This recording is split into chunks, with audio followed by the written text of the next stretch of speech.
네, 지난 4월에 물리적 충돌까지 일으키면서 패스트트랙에 올라탄 법안이 있죠. 바로 준연동형 비례대표제 선거법 개정안. 예. 그때도 제가 말씀드렸습니다만 패스트트랙에 올라탔다고 끝나는 게 아니죠. 절차가 여러 개 남아 있는데요. 그중에 첫 관문이 정개특위를 통과하는 거였습니다. 정개특위 의결. 근데 어제 의결이 되면서 그 첫 관문을 넘어선 겁니다. 하지만 자유한국당은 날치기 폭거다라고 하면서 극렬히 반대를 했는데요. 그 현장의 소리를 잠깐 들어볼까요?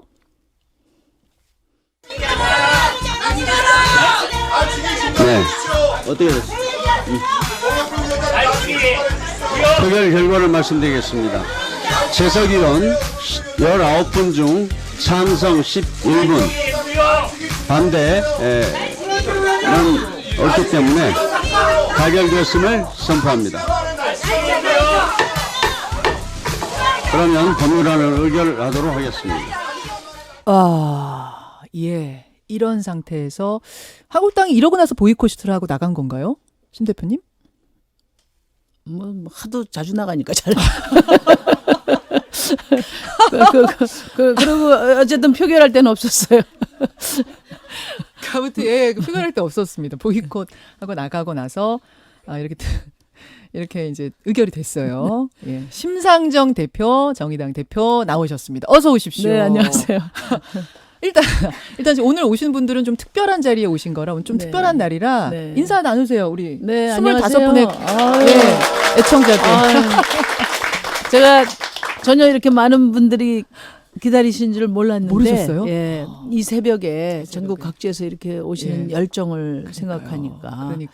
제가 잘해야 되겠다 이런 부담이 생깁니다. 정치를 잘해야 되겠다. 정치를 잘해야겠다. 멋지십니다. 오늘은 조금 메이크업도 이렇게 하고 오셔. 뭐 보통 정도. 네, 차 안에서 열심히 하거든요. 항상 차 안에서 네. 피고 저랑 비슷하신 네. 심상정 대표. 자, 어제 통과한 그 법안이 그러니까 심 대표님이 발의하신 거 맞죠? 이제 여야 사당 합의안이죠. 합의안이라고 제가 보면- 대표 정개특위위원장으로서 대표 발의를 했죠. 예. 감회가 어떠세요? 첫 관문 넘어선 감회. 뭐 아직 이제 본회의에서 의결이 예. 돼야 최종 효력을 발휘하는 거니까 예. 이제 갈 길은 먼데 음. 어제 의결된 것은 그래도 의미가 크다고 봅니다. 음. 제가 그 정개특위위원장도 한 8개월 하고요. 예. 그다음에 그 정개특위위원을 그동안에 한 서너 차례 했었어요. 그렇죠. 국회의원 하면서. 그렇죠. 그러니까 선거제도 개혁의 필요성은 거론된 지가 한 20년 됐기 때문에 정말. 매번 정개특위를 구성했지만 맞습니다. 선거제도는 바뀌질 않았거든요. 예. 그러다 보니까 제가 정개특위위원장 하면서 가장 힘들었던 게 뭐냐면 선거제도 개혁 그거 안 된다. 어차피 안 된다. 네, 선거제도 개혁은 헌법보다도 어렵다. 그렇죠. 미션 임파서블이다. 누구나 다 그렇게 깔고 있는 거예요. 왜냐하면 정치권의 이해득실이 다 다르기 때문에. 네, 그래서 제가 사방팔방이 전부 미션 임파서블이라는 거예요. 그래서 그 명제하고 싸우는 게 가장 힘들었어요. 그러니까 선거법 개정을 거부하는 그 완강한 몸짓들, 예. 표면상으로 하는 말과 달리 예. 그거는 이제 국회를 이대로 계속 가져가겠다는 거 아니겠어요? 기득권을 지키면서. 그래서 뭐 저희가 하여튼 모든 걸 걸고 바꿔야 되겠다. 왜 선거제도를 바꿔야 하는가는 지금 우리 국민들이 보고 계신 지금 국회의 모습을 보면 더 예. 설명이 필요 없어요. 어허. 계속 이렇게 싸움판 국회로 그냥 서로 그 극단적인 대결 형태로 그리고 국민들에게 주는 성과는 아무것도 없지 않습니까? 그런 국회를 왜 유지해야 되나? 당연히 저는 국민들이 그렇게 생각하실 수밖에 없다고 봐요. 그것을 깨는 첫 번째가 양당제 타파라고 보신 거예요. 그러니까 지금 한 30년 양당 체제에서는 그게 극단화됐다고 보는데요. 예. 그러니까 정권을 잃은 그날로부터 시작해서 정권을 잃은 쪽에서는 어떠한 성과도 만들어주면 안 된다. 그러니까 대안을 가지고 국민들을 위한 어떤 정책을 가지고 평가받는 게 아니라 상대가 나보다 더 잘못하면 내가 이긴다는 거거든요. 아하. 이런 그 소모적인 대결 구조는 이제 끝내야 돼요. 그러니까 이제 여러 정당이 같이 하면 대안을 가지고 경쟁하는 그런 정치 체제로 바뀔 수가 있습니다. 그런 선진적인 체제로 가야 예, 그게 예. 국민에게 이로운 정치가 된다는 거죠. 그럼 이번에 낸 그 안이요, 근데 네. 단순치가 않더라고요. 굉장히 복잡하더라고요. 일단 국회의원 정수는 300명 유지죠. 네. 지역구 225명, 비례대표 75명인데 이 300석을 정당 득표율로 어떻게 배분하는 거예요? 이게 굉장히 복잡하던데. 그러니까 이제 아주 쉽게 설명해 주신다면. 그 300석을 10%를 받는 정당이 있다. 예, 예. 그러면 국민들이 10% 지지를 한 거는 10%만큼 정책 영향력을 행사하라는 거예요. 자, 정당 지지율이 10% 나온 A당이 있다 치죠. 그렇죠. 예. 예. 10% 정도의 영향력을 행사하라는 거 아니겠어요? 30석은 가져야 된다라고 그러려면 국회에서 말씀하신 거다. 30석은 있어야 10% 영향력을 발휘하는데 예, 예. 지금 소선거구제 하에서는 큰 당이 아닌 작은 당이나 이런 당은 한 명 뽑는 선거에서는 2등, 3등은 해도 1등 하기가 쉽지 않잖아요. 그렇죠. 그렇죠. 그러니까 그걸 다 총합을 하면 그 당에 대한 지지율은 높은데 예. 의석수는 최소화되는 거예요. 음. 그러니까 10% 얻은 당이 30석을 얻어야 되는데 10석밖에 못 얻었다. 예, 지역구에서. 예. 그럼 나머지 20석을 네.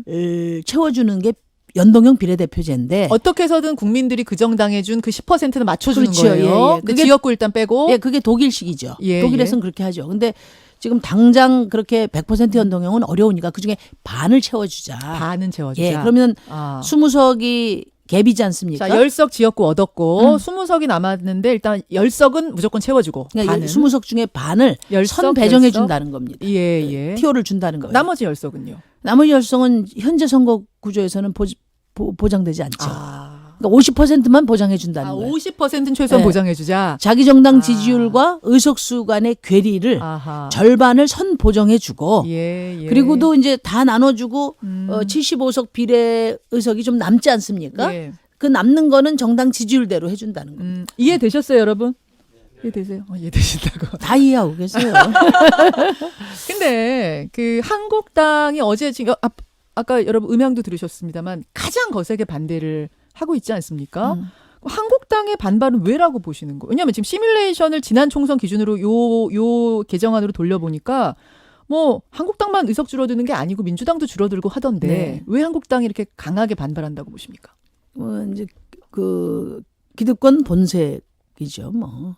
그러니까 제가 볼 때는 자유한국당은 이제 이 불공정한 선거제도로부터 누리는 그 부당한 초과 의석, 그 예. 특권 예. 이에 대한 집착이 더 커지고 있는 것 같아요. 왜냐하면 사실은 이제 그 기득권조차 국민들이 허용할 것인가? 저는 뭐 그런 상황으로 가고 있다고 보는데 그러다 보니까 그동안에 큰 정당에게 프리미엄을 주는 예, 이 선거제도에 대한 집착이 더 크다. 그렇게 생각하고요. 그리고 또 뭐 습관성도 있습니다. 뭐 반대 안 하는 게 없잖아요. 모두 다 반대합니다. 그러니까 왜냐하면 이 선거제도는 가만히 생각해 보면 이분들이 어떤 착각을 하고 있으면 이 반대가 뭐 그래도 자기 당리당략에라도 부합한다고 볼 수 있냐면 과거처럼 예, 예. 자유한국당의 제1당을 예. 굳건하게 유지한다는 전제하에서는 이 선거제도 보면 손해가 크다고 생각하지요. 예, 예. 근데 그렇게 생각하는 국민이 있습니까? 아. 내년에 자유한국당이 예전처럼 굳건하게 제1당을 유지할 거다. 그렇게 보는 분들이 없어요.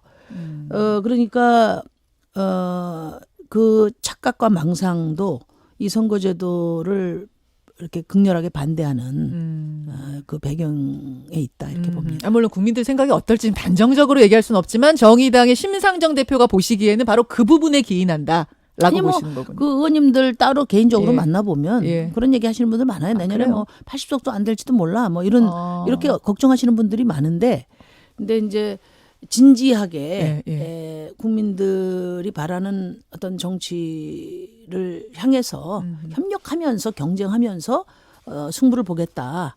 이런 자세가 아니고 오로지 갖고 있는 기득권을 부여잡고 있는데 지금 급한 거죠. 자, 나경원 원내대표는 어제 상황을 보면서 뭐라고 얘기를 했느냐.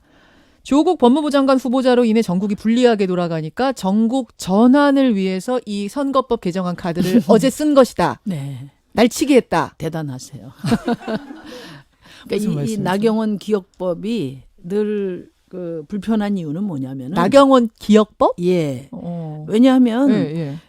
6월 말 의결을 사실 해야 되는데 8월 말로 연장하자고 강력하게 주장한 분이 바로 나경원 대표거든요. 아, 그래요? 8월 말이 내일 모레니까 당연히 의결을 해야 되는 거예요. 아, 그때 미루자고 하신 거 왜 그런 겁니까? 그러니까 심상정이 위원장으로 있으니까 무조건 망치 두들겨서 의결할 거다. 그때 그래서. 그러니까 일단은 밀어놓고 심상정 자르고 그러면 의결이 안 될 것으로 혹시 기대하셨는지 모르겠는데 이 선거제도 개혁이라는 게 어떤 뭐 개개인에 걸려 있는 문제가 아니지 않습니까? 이게 국민들이 선거제도에 관심이 없다고들 이야기하는데 전 그렇지 않다고 봐요.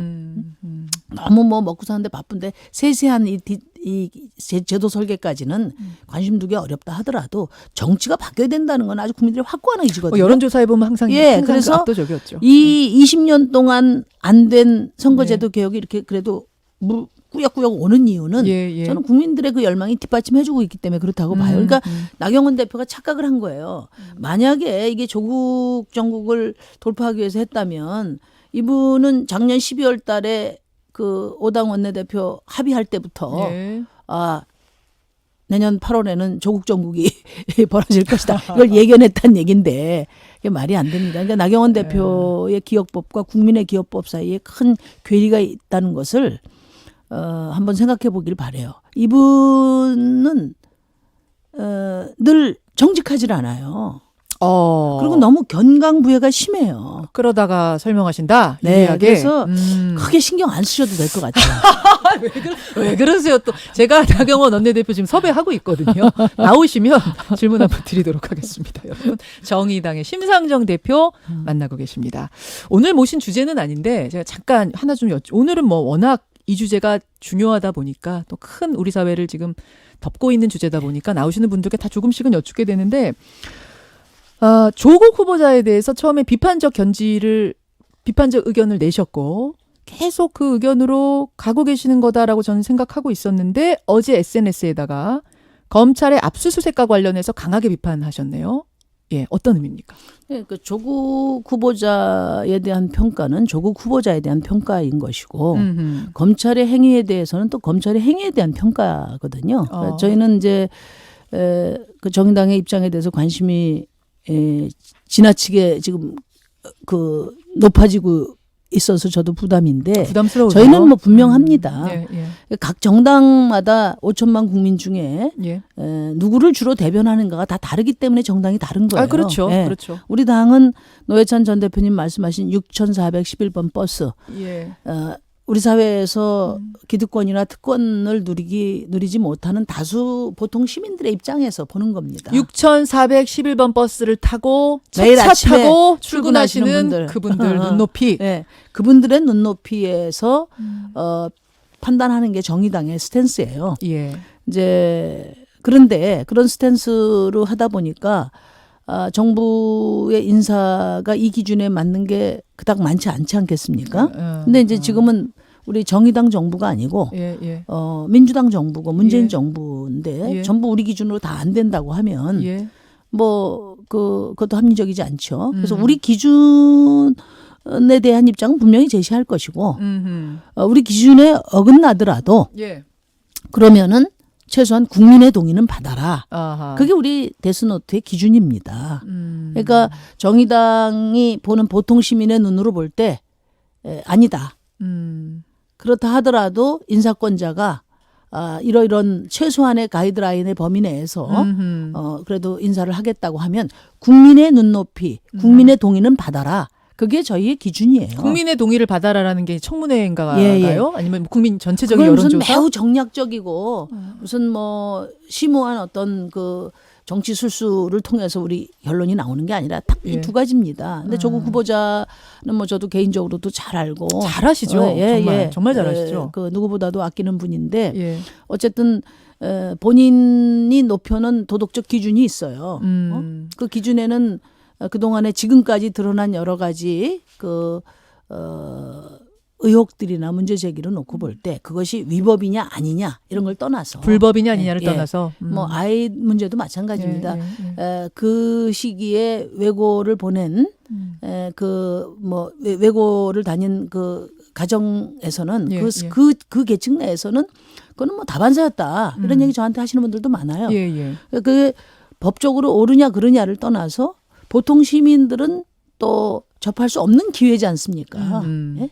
그리고 노무현 대통령께서 이야기한 그 특권과 반칙이라는 예. 것이 예. 결국은 부의 정도에 따라서 또 뭐 어떤 그 권력에 따라서 어떤 기회가 다르게 적용되는 것을 바로 잡자는 것이 노무현 대통령이 말씀하셨던 그 특권과 반칙이고 우리 정의당이 추구하려고 하는 것이에요. 예. 그런 눈높이에 보면 당연히 어긋나는 것입니다.